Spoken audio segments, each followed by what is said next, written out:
Welcome to my presentation, our final project in Leadership with Technology. It's our administrative project that we began at the beginning of this semester, and now we're finishing it up. I've really enjoyed working on this with my principal, and I've enjoyed the opportunity. My name is Dina Kohler, and I welcome you to the presentation, Charge or Cry.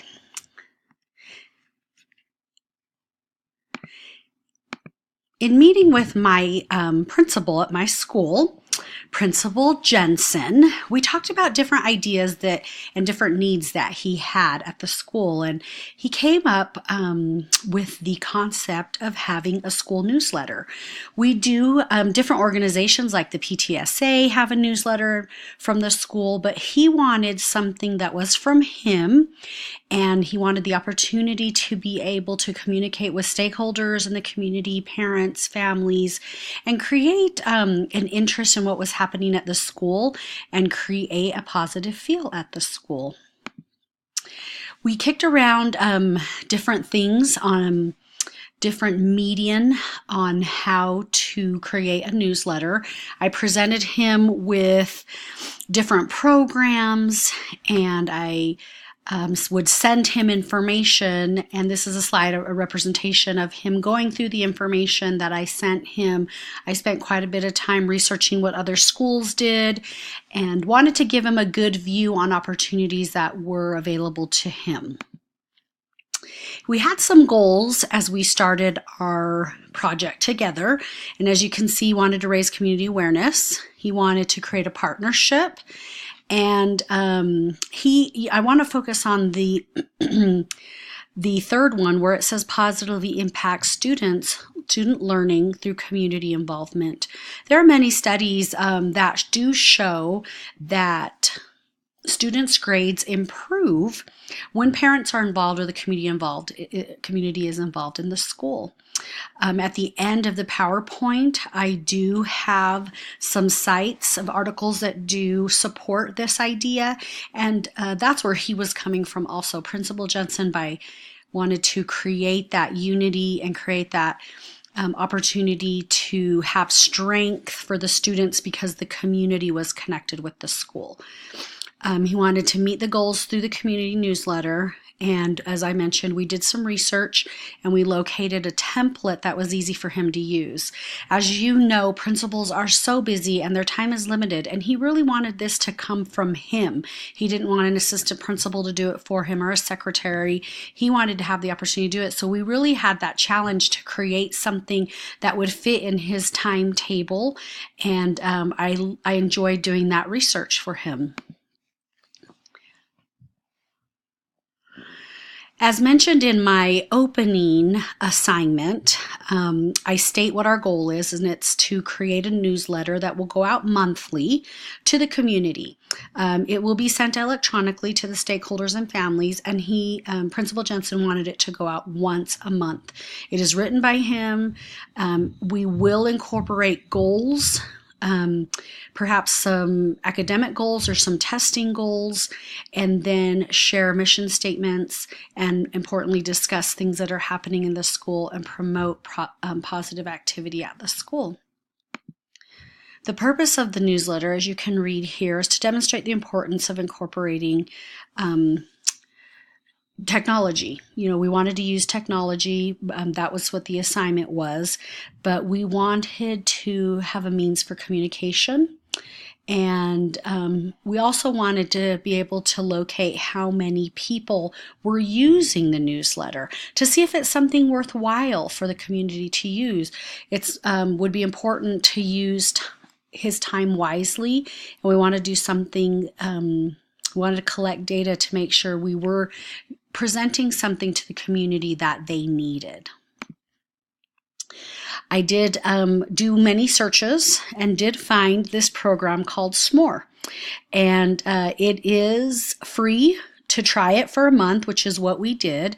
Played around with it, used it, incorporated different ideas with it, and there is a fee for it. if you use it lifelong, but it is a minimal fee, less than $30 for the year as an educator. So it's a great template to use. And immediately, I want to show you how easy it is to use. You open it up, and as you can see, it's welcoming me, Dina, and it gave me a tutorial. And the tutorial was very brief, very thorough, and it really was easy to use. The tutorial is almost unnecessary because of the ease, but of course I recommend watching it so you can feel more confident as you use the program. The SMORE offers feedback information. As you can see in this slide, there are a variety of feedback options that it will give you. It will give you feedback on what sections were open and what articles were read, or if any links were open, because you can add links. It gives you specific numbers that are easy to read, which is important, I think, for ease of principal since they are short time. It is important to get that feedback. We want to know that it's something that's being used. Here you can see I created our first Charger Cry. And I have to be honest with you, I'm not sure on the name. We've gone back and forth, he and I. And the cry, we just didn't want to give it a negative connotation, but we did stick with it. We want it to be something that we're shouting out into the community. Very easy to use. I popped in pictures very easily and links. And I was able to put in some great information on this happening at the school, things that were going on.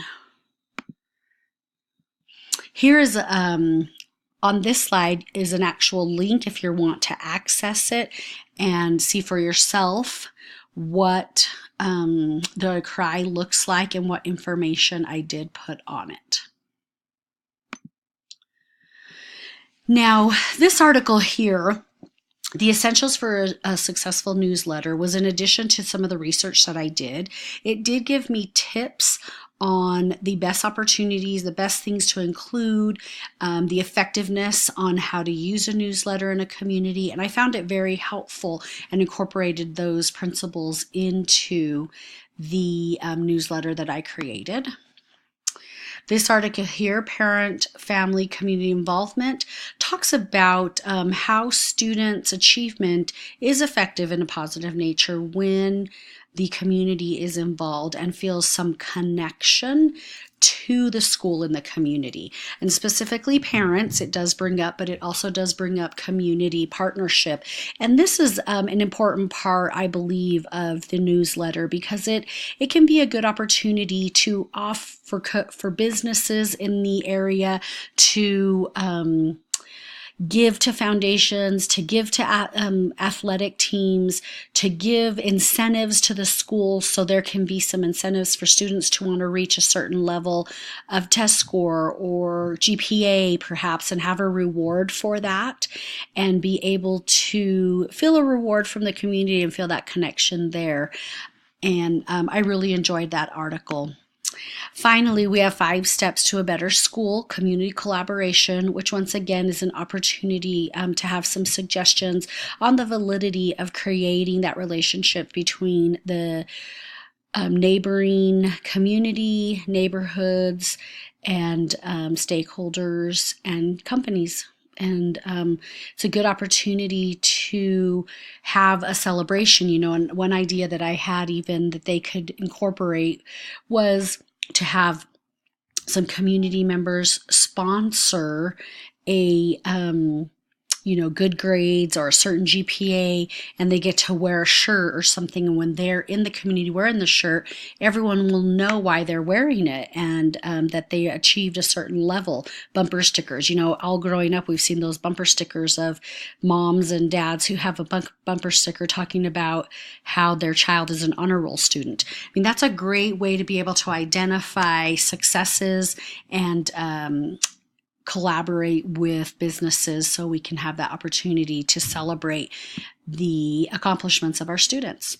So that is my project that I chose to do based on what the principal's needs were, and it was a great opportunity to collaborate with them. I really appreciate it. If you have any questions, please let me know via email. And thanks again for this opportunity. And I really recommend this program more if any of my classmates are interested in doing something like it. Thank you.